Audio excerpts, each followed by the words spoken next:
Welcome to this explainer. Today, we're diving straight into a silent threat that literally metastasizes inside corporate networks. And look, we're not talking about shallow checklist compliance here. We are zeroing in on a hidden operational vulnerability. If you leave us unchecked, it's the kind of thing that ultimately threatens executive tenure, destroys corporate valuation, and just completely unravels your entire governance framework. Here's our roadmap for today. We're going to cover the silent governance threat, the executive risk cascade, how all this triggers major non-conformance, the elite template solution, and finally, accelerating operational maturity. Let's get right to it. Section 1, the silent governance threat. Let's really analyze this illusion of control.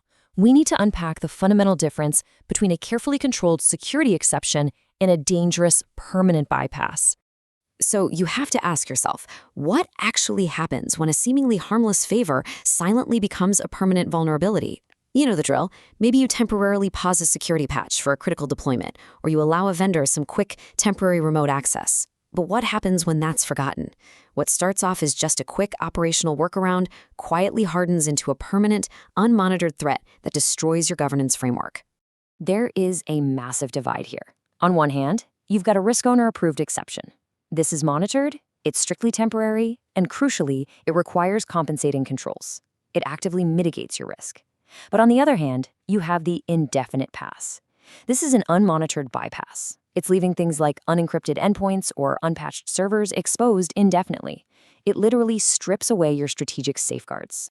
Moving to Section 2, the executive risk cascade. We're going to look at how a multidimensional fiduciary failure builds from what honestly looks like a minor IT oversight into a full-blown, catastrophic board-level crisis. Think about the terrifying reality of this chain reaction. An unmonitored exception is absolutely not just an IT checklist failure. It's a multi-dimensional fiduciary failure. It kicks off with systemic operational collapse and critical infrastructure downtime, and that immediately forces contractual SLA breaches, severe legal liabilities, and massive customer churn. But it doesn't stop there. It escalates into these public, loud breaches that cause absolute panic, loss of goodwill, and a devastating collapse of your market cap and stock valuation. Naturally, that invites regulatory investigations and heavy statutory fines. And where does it end?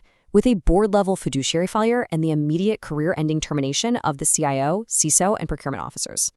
So, what's the actual mechanism behind this massive failure? It's what we call a silent policy bypass. This happens when formal requests to bypass security controls simply lack mandatory expiration dates. It's really that simple. Without a forced timeline in place, these permanent vulnerabilities just fester right under the nose of leadership. And here is the scary part. It only takes one. Just one unencrypted endpoint, one delayed patch, or one poorly vetted supplier that's been granted an indefinite pass. That is all it takes to trigger that entire cascade of systemic liability we were just talking about. Okay, Section 3, triggering major non-conformance. Let's pivot to the unyielding reality of strict technical standards. We need to ground this threat and see exactly how these indefinite passes trigger immediate, critical audit failures. Bypassing risk owner approval and just granting security exceptions indefinitely, that is absolutely not a minor slip. It actually constitutes a major non-conformance under the absolute most critical clauses of the ISMS standard. When you fail to require risk acceptance and compensating controls, you are directly violating Clause 6.1.3. And when you allow those exceptions to sit there indefinitely without risk owner approval, that violates Clause 8.1. And look, Clause 6.1.3 governing risk treatment and Clause 8.1 dictating operational control, these aren't just arbitrary numbers on some auditor's spreadsheet. They are the strategic bedrock of your corporate survival, your contract integrity, and your entire governance framework. Failing these clauses basically means your operational control and risk treatment processes are fundamentally broken. There's an unbending rule here. Security exceptions granted indefinitely without risk owner approval trigger immediate major non-compliance. What does that mean for you?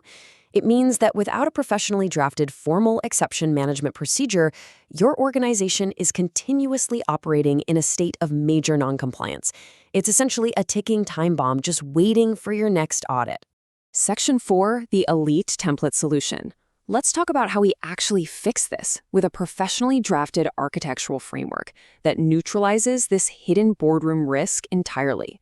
To totally neutralize this vulnerability, the explainer points to an incredible plug-and-play exception management procedure. It's an 8-page, done-for-you, fully editable Microsoft Word template. And it's fully compliant with ISMS exception management requirements. It's specifically designed to ensure robust handling of everything, from internal requests right up to your most complex supplier relationships. It instantly gives you a standardized method to safeguard your information assets and, by extension, protect your corporate valuation. And the pedigree of this tool is what makes it so powerful. It's engineered by the elite ISO 27001 Institute, operating under the aegis of the ISO Training Institute. This wasn't just thrown together. It was meticulously engineered by a committee of principal auditors and lead instructors. So you're essentially leveraging the minds of the very experts who define and enforce the auditing standards in the first place. Finally, Section 5, Accelerating Operational Maturity. We're going to see how this framework acts as a massive strategic shortcut, literally achieving decades of progress in just minutes. The deployment process here is just incredibly elegant. First, you obtain the 8-page done-for-you exception management procedure template. Then, you just replace the default placeholders. So you swap out things like ABC Technologies Private Limited and ABC TPL for your actual corporate identity. By doing that, you completely bypass the grueling, error-prone process of drafting policies from scratch. And just like that, step 3, you instantly deploy a boardroom-grade security governance framework. 15 to 20. That is the number of years of a head start in ISMS operational maturity your organization instantly gains by leveraging this elite framework. Think about that. You are immediately injecting nearly 2 decades of top-tier auditing expertise directly into your operations. Ultimately, it really comes down to speed and safety. If you look at manual policy drafting, it's high friction. It's incredibly slow to implement, and frankly, it is highly prone to causing major non-conformance. But when you compare that to the elite done-for-you template, you get instant maturity. It's rigorously auditor-approved, and the customization is completely effortless.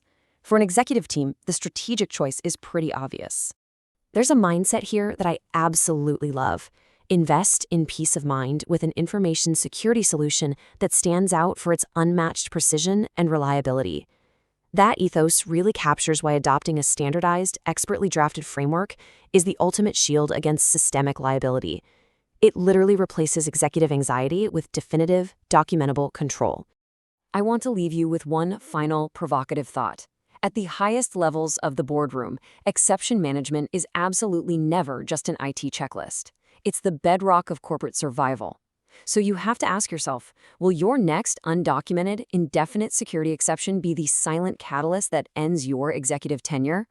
Or are you going to take control of your governance today? Thanks so much for joining me for this explainer.